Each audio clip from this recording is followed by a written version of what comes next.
publisher Electronic Arts detailed edge for the console versions of The Sims, for that brain mouse and keyboard support to the PlayStation 4 and X1 versions of the game. It's becoming less rare for console games to officially support the mouse and keyboard control setup, typically favored by PC-based players, and The Sims 4, as no support for those devices, continues to close the gap between the console and PC versions of the game.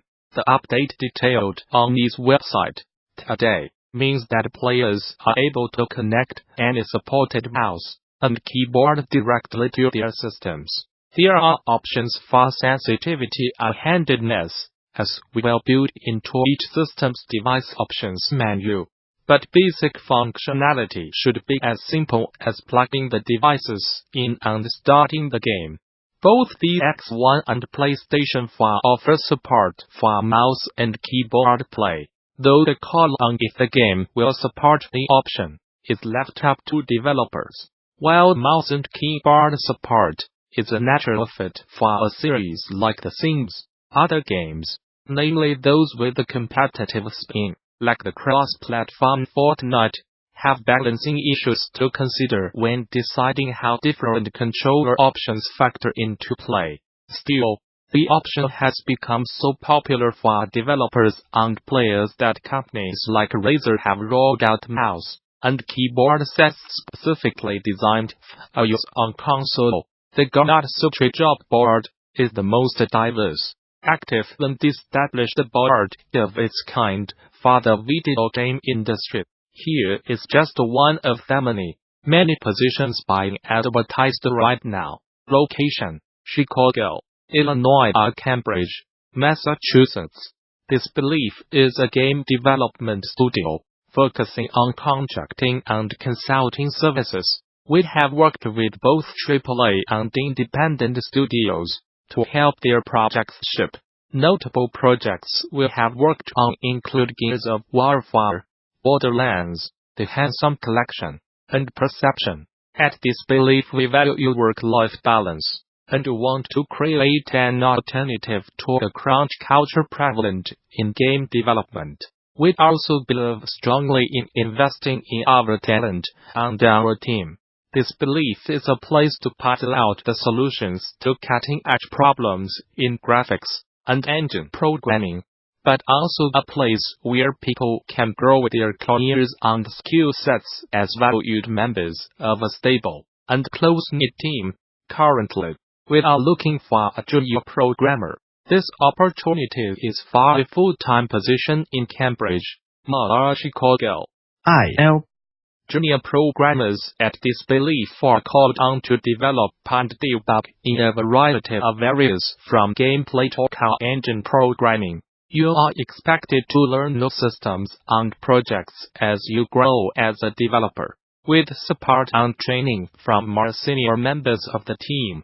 Most importantly, you will work to solve problems with the help of the team. We work with leading-edge technologies to make them perform at the top of their capabilities, and will take pride in solving problems others cannot. We believe a diverse team is a stronger team, and will encourage marginalized programmers to apply key responsibilities, skills and requirements. Remote, no. But will you enjoy working from home up to 2 days a week? When project constraints allow, visa sponsorship, no. Technologies. Most of our work is C of varying standards with a sprinkling of other languages, as needed for tooling. We do a lot of graphics programming work, using shader languages and platform graphics APIs, since we often are debugging the lower levels of systems.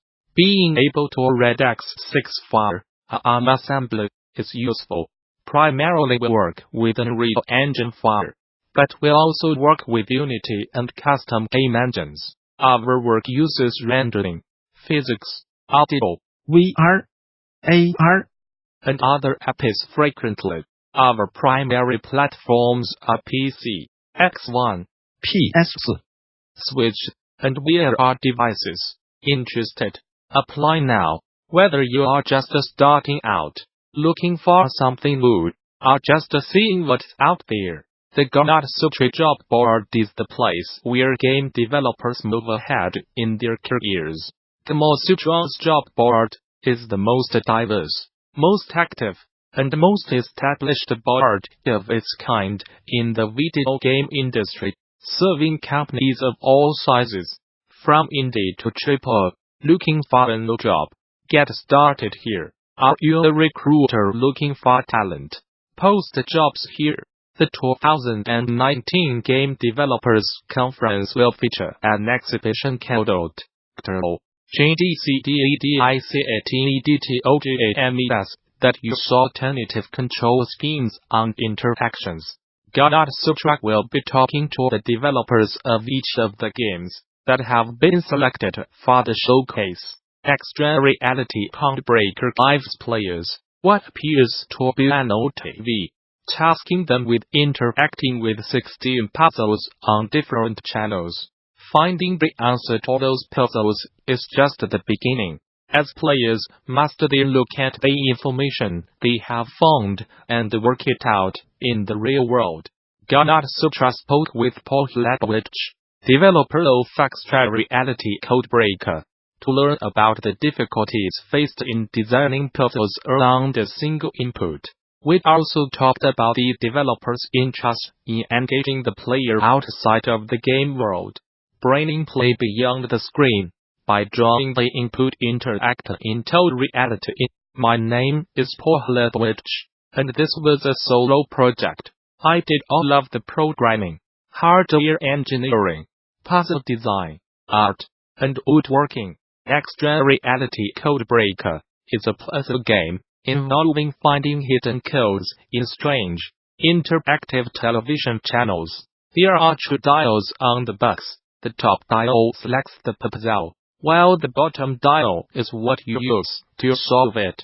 Each puzzle leads to a 5 or 6 letter English word, which is your hidden code for that puzzle. I have been reading a lot about sculptors recently, and I was struck by an essay by Donald Jett called Specific Objects. In it, one of the points he argues is that we have done art a disservice by placing it behind a frame, separating it from the viewer. His solution to this was to create objects of solid materials that were placed in a room, in a way that forced the viewer to engage with the object. I liked the idea of performing a lift like that to get a player to engage with an input interaction.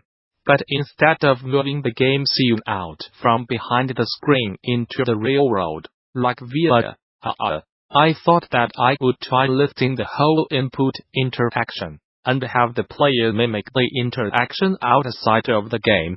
I wanted to design a game that explored how an input device can be used to control something. In order to do that, I needed a puzzle architecture that was flexible enough to accommodate a large number of different mechanics, using English words as the answers, along with finding the grammar and breaking codes, seemed to be the solution to those issues.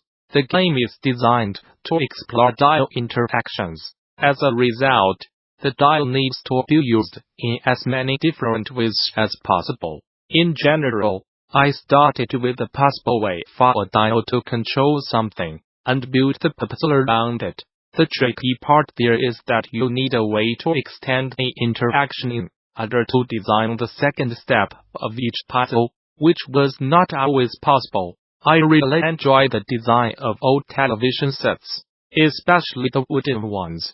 This game does not need very many inputs, so it made sense to make the design simple and minimalist. I wanted to make the first step of the puzzle straightforward so players would have something to latch onto when they started a new puzzle. The second step is harder, but in order to make the game more approachable, I created 16 sets of laminated objects that act as souvenirs. They can be written on with a dry erase marker, and they serve as a guide to the second step. In addition, no puzzle requires sound or color to solve. I wanted to make the game as accessible as possible. I made a game called Rape, which was a logic puzzle game that tried to let solvers down an interesting solve path by carefully mapping out information at every step of the puzzle. It was showcased at PAX East a few years ago with the indie meta booth. Extra Reality Codebreaker is run on a Raspberry Pi. It's coded in C and uses the experimental Opingo drivers on the board. I coded it on my Mac in Xud using Opingo 3.3 335 shaders. The Raspberry Pi only runs Opingo 2.1 and GLSL120. However, so every time I have coded a new feature, I'll return a new shader